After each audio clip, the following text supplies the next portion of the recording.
நம்ம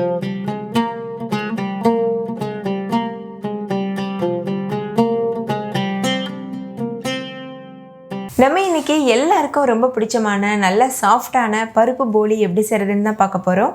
இது நம்ம பொதுவாக ஸ்வீட் ஷாப்ஸில் வாங்கி சாப்பிட்ருப்போம்ல, வீட்டிலையே ரொம்ப சுலபமாக பண்ண முடியும். அதுவும் அந்த டேஸ்ட் மாறாமல் அந்த சாஃப்ட்னஸோட. வீடியோக்குள்ள போகிறதுக்கு முன்னாடி நம்ம சேனல் இந்தியன் ரெசிபீஸ் தமிழை சப்ஸ்கிரைப் பண்ணிக்கோங்க. கூடவே இருக்க பெல் சிம்பலையும் கிளிக் பண்ணிக்கோங்க. ஹாய் ஃப்ரெண்ட்ஸ், வணக்கம். என் பேர் Abhi. Welcome to Indian recipes Tamil.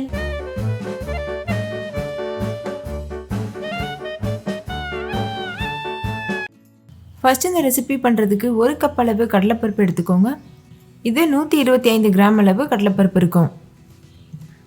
இதை தண்ணியில் 2-3 டைம் நல்லா கழுவிட்டு அதுக்கப்புறமா ஒரு 4 மணி நேரம் ஊற வச்சு எடுத்துக்கோங்க.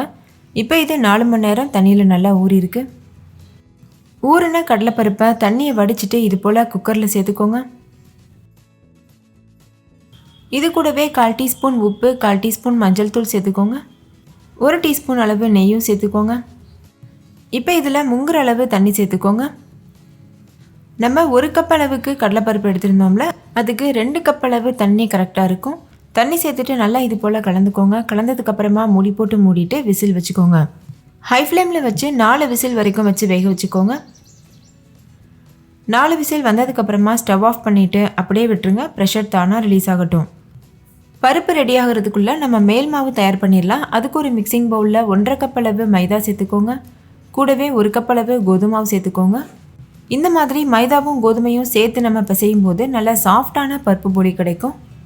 இது கூட கலருக்காக ஒரு 1/4 டீஸ்பூன் மஞ்சள் தூள், 1/4 டீஸ்பூன் உப்பும் சேர்த்துக்கோங்க. சேர்த்துட்டு இது நல்லா மிக்ஸ் பண்ணிக்கோங்க. பொதுவாக ஸ்வீட் பண்ணும்போது அதிகமான உப்பு சேர்த்துடக்கூடாது, அதனால் 1/4 டீஸ்பூன் மட்டும் சேர்த்து பிசைஞ்சுக்கோங்க. இந்த மாதிரி நல்லா மிக்ஸ் பண்ணதுக்கப்புறமா இது கூட 1 டீஸ்பூன் அளவு நெய் சேர்த்துக்கோங்க. நெய் சேர்த்து நல்லா மிக்ஸ் பண்ணிக்கோங்க. நெய் மாவோட எல்லா பகுதியிலையும் படுறதளவுக்கு இது போல் கலந்துக்கோங்க. இப்போ தேவையான அளவு தண்ணி சேர்த்து சாஃப்டான மாவு பதத்துக்கு பிசைஞ்சு எடுத்துக்கோங்க. வீடியோவில் நான் சொல்லியிருக்க டிப்ஸ் அண்ட் ட்ரிக்ஸ் எல்லாம் அப்படியே ஃபாலோ பண்ணி நீங்கள் வீட்டில் செய்யும்போது அப்படியே கடையில் கிடைக்கிற சாஃப்டான பருப்பு போலி நீங்கள் வீட்டில் பண்ண முடியும். ஸோ எந்த ஸ்டெப்புமே ஸ்கிப் பண்ணாமல் அப்படியே பண்ணுங்கள். இப்போ பாருங்கள், மாவோட கன்சிஸ்டன்சி நல்ல ஸ்டிக்கியாக இருக்குது. நம்ம கையில் தொடும்போது கையில் அதிகமாக மாவு ஓட்டும். இது கரெக்டான கன்சிஸ்டன்சி. நம்ம நார்மலாக சப்பாத்திக்கு போல் தண்ணி கரெக்டான அளவு சேர்த்து நம்ம பிசைஞ்சிடக்கூடாது. இது போல் ஸ்டிக்கியாக தான் பிசையணும். அப்போ தான் நம்ம போலி தட்டும்போது சாஃப்டாக வரும். இந்த ஸ்டேஜில் இதில் கொஞ்சமாக நெய் தடவிட்டு நல்லா மறுபடிக்கும் பிசைஞ்சு எடுக்கணும். நான் 1 டேபிள் ஸ்பூன் வரைக்கும் நெய் எடுத்திருக்கேன். இந்த நெய்யை இதில் சேர்த்துட்டு நல்லா பிசைய ஆரம்பிங்க. அப்போ கையில் மாவு கொஞ்சம் கூட ஒட்டாமல் நல்ல ஒரு சாஃப்டான மாவு பக்குவத்துக்கு வரும். நீங்கள் இந்த ரெசிப்பியில் நெய்க்கு பதிலாக எண்ணெய் யூஸ் பண்ணி கூட பண்ணலாம். ஆனால் நெய் யூஸ் பண்ணி பண்ணும்போது டேஸ்ட் ரொம்பவே சூப்பராக இருக்கும். இப்போ மாவை முழுமையாக பிசைஞ்சு எடுத்தாச்சு. கையில் கொஞ்சம் கூட மாவு ஒட்டலை. இந்தளவு சாஃப்டான மாவு பிசைஞ்சதுக்கப்புறமா கடைசியாக அதில் கொஞ்சமாக நெய் இல்லைன்னா எண்ணெய் அப்ளை பண்ணிவிட்டு இதை மூடி போட்டு மூடிட்டு 1-2 மணி நேரத்துக்கு அப்படியே வச்சுருங்க. எந்த அளவுக்கு இந்த மாவு ஊறுதோ அந்தளவுக்கு இன்னும் நல்லா சாஃப்டாகும். இப்போ மூடி போட்டு மூடியாச்சு. இப்போ இது ஒரு ஓரமாக இருக்கட்டும். இன்னொரு பக்கம் நம்ம பூரணம் தயார் பண்ண ஆரம்பிச்சிடலாம். இன்னொரு பக்கம் பருப்பு நல்ல விசில் வெந்திருக்கு. ப்ரெஷரும் தானாக ரிலீஸ் ஆகிருக்கு. இப்போ மூடி ஓப்பன் பண்ணிடலாம். பருப்பு இந்தளவுக்கு மசிகிற அளவுக்கு கரெக்டாக வெந்திருக்கணும். இப்போ இந்த பருப்பை மிக்சியில் போட்டு நல்லா ஃபைனாக அரைச்சி எடுத்துக்க போகிறோம். எந்த அளவுக்கு முடியுமோ அந்தளவுக்கு நல்ல ஃபைன் பேஸ்ட்டாக அரைச்சி எடுத்துக்கோங்க. பருப்பு அதிகமாக இருக்கிறதுனால கொஞ்சம் கொஞ்சமாக மிக்சியில் போட்டு அரைச்சி எடுத்துக்கலாம். நீங்கள் குறைவாக செய்கிறீங்கன்னா ஒரே டைம்லேயே நீங்கள் அரைச்சி எடுத்துடலாம். இப்போ பாருங்கள், அரைச்சாச்சு. இந்தளவுக்கு நல்ல ஃபைன் பேஸ்ட்டாக அரைச்சிருக்கணும். இதே போல் எல்லா பருப்பையும் அரைச்சிட்டு ஒரு கடாயில் சேர்த்துக்கோங்க. எந்த கடாயில் பூரணம் ப்ரிப்பேர் பண்ண போகிறோமோ அந்த கடாயில் சேர்க்கணும். இப்போ இது கூட வாசனைக்காக 2-3 ஏலக்காயை நசுக்கிட்டு சேர்த்துக்கோங்க. அடுத்து இதில் வெல்லம் சேர்க்கணும். நான் பாகு வெல்லம் சேர்த்துருக்கேன். ஸோ அப்படியே சேர்த்துருக்கேன். நீங்கள் நார்மலான வெல்லம் சேர்க்குறதா இருந்தால் நுணுக்கிட்டு சேர்த்துக்கோங்க. 1 கப் அளவு பருப்புக்கு 1.25 கப் அளவு வெல்லம் கரெக்டாக இருக்கும். இது கூட 1 டீஸ்பூன் அளவு நெய்யும் சேர்த்துக்கோங்க. சேர்த்துட்டு இப்போ ஸ்டவ்வில் வச்சுட்டு ஸ்டவ்வை லோ ஃப்ளேமில் வச்சு இந்த வெல்லம் அதுக்கப்புறம் பருப்பு இது ரெண்டும் ஒன்றோடு ஒன்று கலக்கிற அளவுக்கு நல்லா இது போல் மிக்ஸ் பண்ணிகிட்டே இருங்க.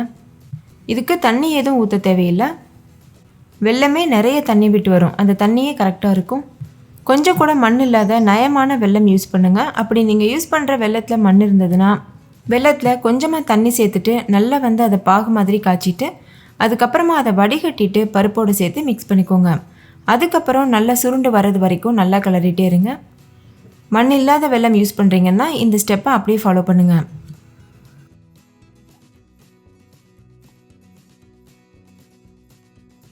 இப்போ பாருங்கள், வெல்லம் பருப்பு எல்லாம் ஒன்றோட ஒன்று நல்லா கலந்துட்டு இந்த அளவுக்கு ஒரு கன்சிஸ்டன்சியில் இருக்குது. இதை மீடியம் ஃப்ளேமில் வச்சுட்டு நல்லா இது போல் கலந்துகிட்டே இருங்க. இது நல்ல ஒரு திக்கான கன்சிஸ்டன்சிக்கு வரணும். அது வரைக்கும் நம்ம கலந்துகிட்டே இருக்கணும். இப்போ இன்னுமே நல்லா திக்காக இருக்குது. இருந்தாலும் கூட கொஞ்சம் தண்ணியாக இருக்க மாதிரி இருக்குது. நல்ல ஒரு அல்வா கன்சிஸ்டன்சிக்கு சுருண்டு திரண்டு வரணும். அந்தளவுக்கு நம்ம மிக்ஸ் பண்ணிகிட்டே இருக்கலாம். இப்போ நல்லா திக்காயிருச்சு. பார்க்குறதுக்கு ஒரு அல்வா கன்சிஸ்டன்சியில் இருக்குல்ல, இது பர்ஃபெக்டான கன்சிஸ்டன்சி.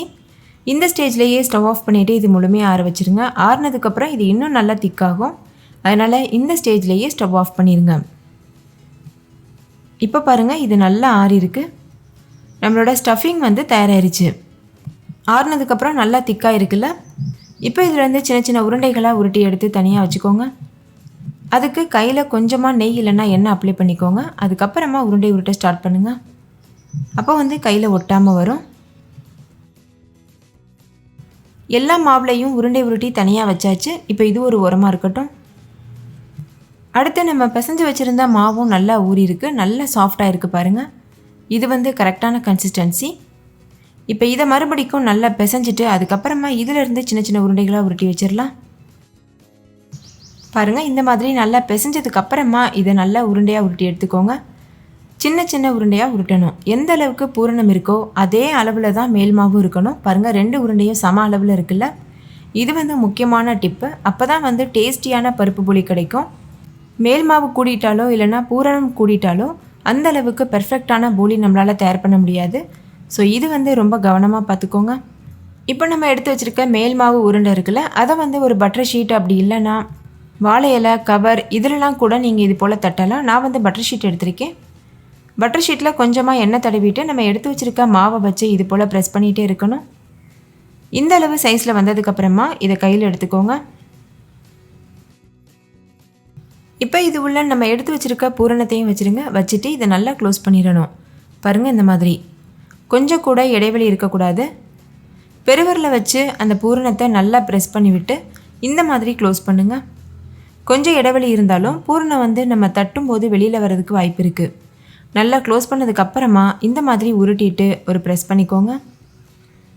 இப்போ இதில் நம்ம போலி தட்ட ஆரம்பிச்சிடலாம். இப்போ இதை பட்டர் ஷீட்டில் வச்சுட்டு இந்த மாதிரி தட்டணும். நான் ஏற்கனவே சொன்னது போல் பட்டர் ஷீட் இல்லைன்னா ஒன்றும் ப்ராப்ளம் இல்லை. நீங்கள் வீட்டில் இருக்க கவர் அப்படி இல்லைன்னா வாழை இலை கூட யூஸ் பண்ணலாம். ஆனால் நல்லா எண்ணெய் தடவிட்டு யூஸ் பண்ணுங்கள். இதுக்கு மேலேயும் கொஞ்சமாக எண்ணெய் தடவிட்டு இதுக்கு மேலே ஒரு பட்டர் ஷீட் வச்சுருங்க. அதுக்கப்புறமா இதை உள்ளங்கை வச்சு நல்லா இது போல் ப்ரெஸ் பண்ணிகிட்டே இருக்கணும். பாருங்கள், இந்த மாதிரி மாவு நல்லா சாஃப்டாக இருந்தால் தான் நம்ம ப்ரெஸ் பண்ணும்போது அது நல்லா இந்த மாதிரி பரத்தி கொடுத்து வரும். சாஃப்டாக இல்லைன்னா ரொம்ப கஷ்டமாக இருக்கும். நல்ல ரவுண்ட் ஷேப்க்கு இந்த மாதிரி பரத்தி எடுத்துக்கோங்க. ரொம்ப மொத்தமாகவும் இருக்கக்கூடாது, அதே மாதிரி ரொம்ப ஒல்லியாகவும் இருக்கக்கூடாது. மீடியம் சைஸ் திக்னஸில் இருக்கணும். இப்போது நல்லா இது போல் ரவுண்ட் ஷேப்க்கு பண்ணியாச்சு. நீங்களே பார்த்தீங்கல்ல எவ்வளோ ஈஸியாக இருக்குன்னு. ஒருவேளை உங்களுக்கு இந்த மாதிரி தட்டுறதுக்கு கஷ்டமாக இருந்ததுன்னா நீங்கள் நார்மல் நம்ம சப்பாத்தி திரட்டுவோம்ல பூரிக்கட்டை வச்சு அது போல் கூட திரட்டலாம். ஆனால் மேலே ஒரு பட்டர் ஷீட் கீழே ஒரு பட்டர் ஷீட் வச்சுட்டு அதுக்கப்புறமா நீங்கள் பூரிக்கட்டை வச்சு திரட்டிக்கோங்க.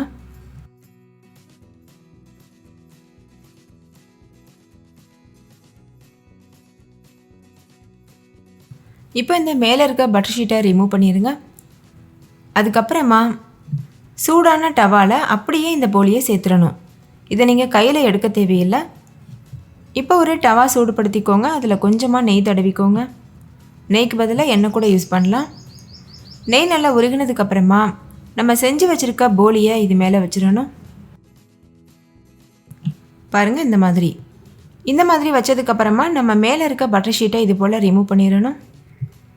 இப்போது 2 பக்கம் திருப்பி விட்டு நல்லா வெந்ததுக்கப்புறமா வெளியில் எடுத்துடணும்.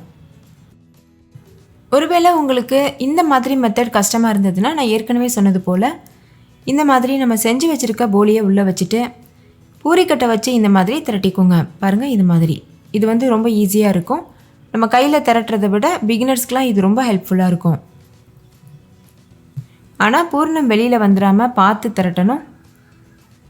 அதே மாதிரி ஓரங்களில் மாவு அதிகமாயிராமல் கரெக்டான லெவலில் இருக்க மாதிரி பார்த்து திரட்டிக்கோங்க. இதே மாதிரி மீதம் இருக்க எல்லா போலிகளையும் திரட்டிட்டு நம்ம வந்து தோசை டவாவில் வச்சு சுட்டு எடுத்துடலாம்.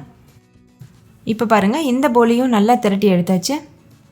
இப்போ இதை நான் ஏற்கனவே சொன்னது போல் தோசை டவா சூடுபடுத்திட்டு அதில் கொஞ்சம் நெய் அப்ளை பண்ணிவிட்டு நெய் நல்லா உருகினதுக்கப்புறமா இந்த போலியை அது உள்ளே வச்சுருங்க. இப்போ வந்து நம்ம மேலே இருக்க பட்டர் ஷீட்டை ரிமூவ் பண்ணிடணும். இப்போ 2 பக்கம் திருப்பி விட்டு நம்ம வந்து இதை சுட்டு எடுத்துக்கலாம். ஒரு பக்கம் லேசாக வெந்ததுக்கப்புறமா இன்னொரு பக்கம் திருப்பி விடுங்க. பாருங்கள், இந்த மாதிரி. இதுக்கு மேலேயும் கொஞ்சமாக நெய் அப்ளை பண்ணிக்கோங்க. ஸ்டவ்வை வந்து மீடியம் ஃப்ளேம்லேயே வச்சுக்கோங்க. ஹை ஃப்ளேமில் வச்சுட்டோன்னா சீக்கிரமாகவே கரிஞ்சிறதுக்கு வாய்ப்பு இருக்குது. அதனால் மீடியம் ஃப்ளேமில் வச்சுக்கோங்க. அதே மாதிரி லோ ஃப்ளேமில் வச்சு செஞ்சோன்னாலும் ரொம்ப ஹார்டாக அப்பளம் மாதிரி வரதுக்கு வாய்ப்பு இருக்குது. இப்போ 2 பக்கம் திருப்பி விட்டு 2 சைடும் நல்லா வெந்ததுக்கப்புறமா இதை வெளியில் எடுத்துருங்க. பாருங்கள், எவ்வளோ சாஃப்டான போலி தயார் பண்ணியிருக்கோம். இதே மாதிரி மீத இருக்க எல்லா மாவுலையும் போலி செஞ்சுட்டு நம்ம தனியாக வச்சிடலாம். நீங்களே பாருங்கள் எந்த அளவுக்கு நல்லா சாஃப்டாக நல்லா ஃப்ளஃபியாக வருதுன்னு. நம்ம நார்மலாக சப்பாத்தி செய்வோம்ல, அந்த அளவுக்கு இது எவ்வளோ ஃப்ளஃபியாக வருது பாருங்கள். சாப்பிடும்போது யாருமே கண்டுபிடிக்க மாட்டாங்க நீங்கள் வீட்டில் செஞ்சுருக்கீங்கன்னு. கண்டிப்பாக நீங்கள் கடையில் வாங்கினதாக தான் நினைப்பாங்க. அவ்வளோ பெர்ஃபெக்டாக இருக்கும். அவ்வளோதான், நம்மளோட சாஃப்டான பருப்பு போலி அப்படியே கடைகளில் கிடைக்கிறது மாதிரி சூப்பராக தயாராகிடுச்சு. நீங்களே பாருங்கள் எவ்வளோ சாஃப்டாக இருக்குது. இது உள்ளே இருக்க லேயர் பாருங்கள், உள்ளே இருக்க பூரணம்லாம் அப்படியே தனியாக தெரியுது. அவ்வளோ பெர்ஃபெக்டாக நம்ம தயார் பண்ணியிருக்கோம். ஸோ கண்டிப்பாக நீங்களும் இதே மெத்தடில் வீட்டில் ட்ரை பண்ணி பாருங்கள். ஓகே ஃப்ரெண்ட்ஸ், இந்த பருப்பு போலி உங்கள் எல்லாருக்கும் ரொம்ப பிடிச்சிருந்தா லைக் பண்ணுங்கள், உங்கள் ஃப்ரெண்ட்ஸ் கூடவும் ஷேர் பண்ணுங்கள். நீங்களும் வீட்டில் செஞ்சு பார்த்துட்டு டேஸ்ட் எப்படி இருந்ததுன்னு கமெண்ட்டில் சொல்லுங்கள். Thank you, bye bye.